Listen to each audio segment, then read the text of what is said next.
हज़रत सखी सुल्तान बाहू रहमतुल्लाह अलैह है जंग दी नगरी दा बेताज बादशाह हज़रत सुल्तान बाहू बहुत वड्डी गल की।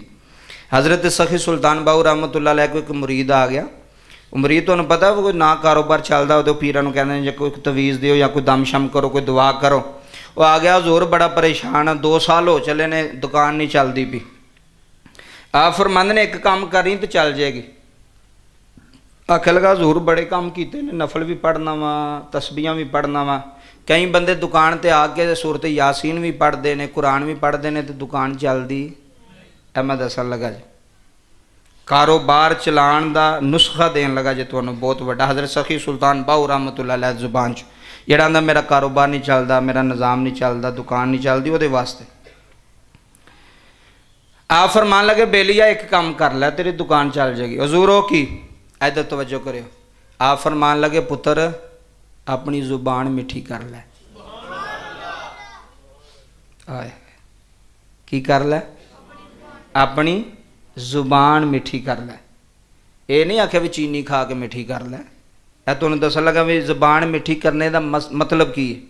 अपनी बोली ठीक कर, अपना लहजा ठीक कर, जिद नाल तू कारोबार पे करना। अगर तेरी बोली तेरा लहजा ठीक नहीं ना, तू जिड्डा मर्जी भी चंगा काम देना।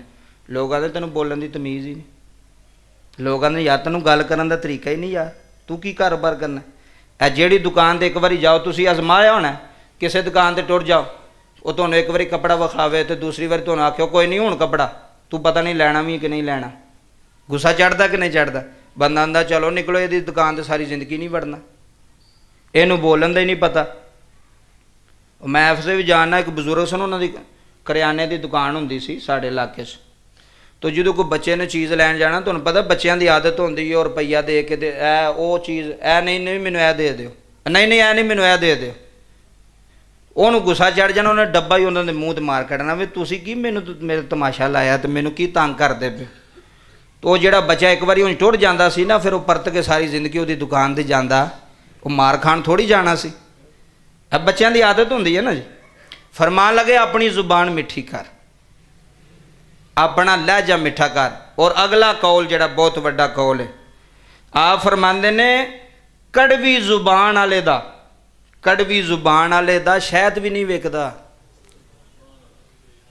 कदी तुसी इस लैन नूं समझो जिहड़ी मैं तुहानूं देन लगा। कड़वी जुबान वाले दा शहद भी नहीं विकदा ते फरमांदे ने मिठी जुबान वाले दियां मरचां भी विक जांदियां ने। बस ऐनी की गल जी, अपने पल्ले बन लियो। कड़वी जुबान वाले दा शहद भी नहीं जे विकदा ते मिठी जुबान वाले दियां मरचां भी विक जांदियां ने। अल्लाह पाक इन्हां बातां